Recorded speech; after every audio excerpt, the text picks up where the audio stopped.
ఈరోజు దేవుని వాగ్దానం యెషయా గ్రంథము 41వ అధ్యాయం 16వ వచనం. నీవు యెహోవాను బట్టి సంతోషించుదువు, నీవు యెహోవాను బట్టి సంతోషించుదువు. ఇశ్రాయేలు పరిశుద్ధ దేవుని బట్టి అతిశయపడుదువు.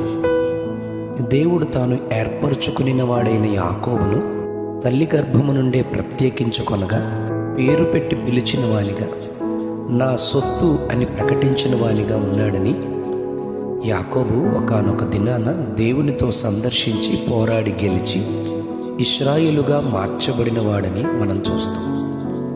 ఇశ్రాయేలుకు విరోధులు ఎందరున్నను అందరి మధ్యలో నుండి ఆయనే వాగ్దానము చేసి వెలుపలికి నడిపించినట్లుగా చరిత్రను మనం గమనిస్తాం.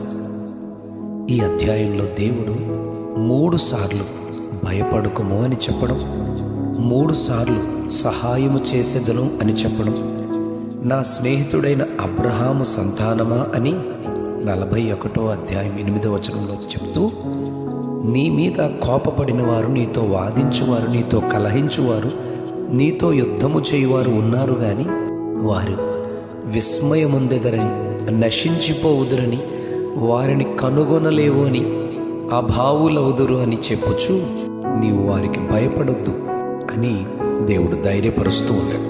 23వ కీర్తనలో మనం గమనిస్తే అక్కడ దావీదులా అంటాడు, నా శత్రువుల ఎదుట నీవు నాకు భోజనము సిద్ధపరచుదువు అని దావీదు అతిశయపడతాడు. యుద్ధ సమయంలో కొందరు గుర్రములను బట్టి, రథములను బట్టి అతిశయపడుదురు, కానీ మనమైతే మన దేవుడైన యెహోవా నామమును బట్టి, ఆయనను బట్టి అతిశయపడుదుము అంటాడు దావీదు. 20వ కీర్తన 7వ వచనంలో అలా చెబుతాడు. ఇశ్రాయేలు ప్రజలు ఐగుప్తు నుండి ఎర్ర సముద్రమును దాటించిన దేవునిని బట్టి ఎంతో సంతోషించారు, అతిశయించారు. ఈ మాట నిర్గమాకాండం 15వ అధ్యాయం 2వ వచనంలో చెప్పబడింది. యోబు గ్రంథంలో 11వ అధ్యాయం 15వ వచనంలో, పాపము నీ చేతిలో ఉండుట చూచి నీవు దాన్ని విడిచిన ఎడల, నీ గుడారములలో నుండి దుర్మార్గతను నీవు కొట్టివేసిన ఎడల నిశ్చయముగా నిర్దోషివై నీవు సంతోషించదవు అని దేవుడు చెబుతున్నాడు. యోబు గ్రంథం 11వ అధ్యాయం 19వ వచనంలో, ఎవరి భయము లేకుండా నీవు పండుకుంటావు అని ధైర్యపరుస్తాడు. అందుకే అందరికీ అన్నిటికీ భయపడి బ్రతుకుచున్న యాకోబు ఆ రోజు త్రోవలో దేవుణ్ణి దర్శించి పాపమును ఒప్పుకున్నాడు. ఏశావుని అని అన్నిటికీ చెప్పేవాడు దేవుని ఎదుట యాకోబును మోసగానిని అని ఒప్పుకున్నాడు. నాటి నుండి దేవునికి సేవకుడైపోయాడు.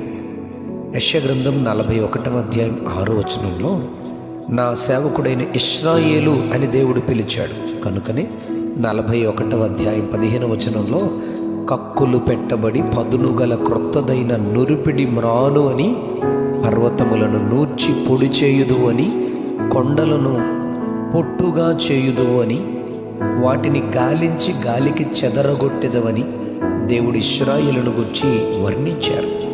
అందుకే నీవు యెహోవాను బట్టి సంతోషించదవు, ఇశ్రాయేలు పరిశుద్ధ దేవుని బట్టి అతిశయించదు అని దేవుడు దీవిస్తున్నాడు.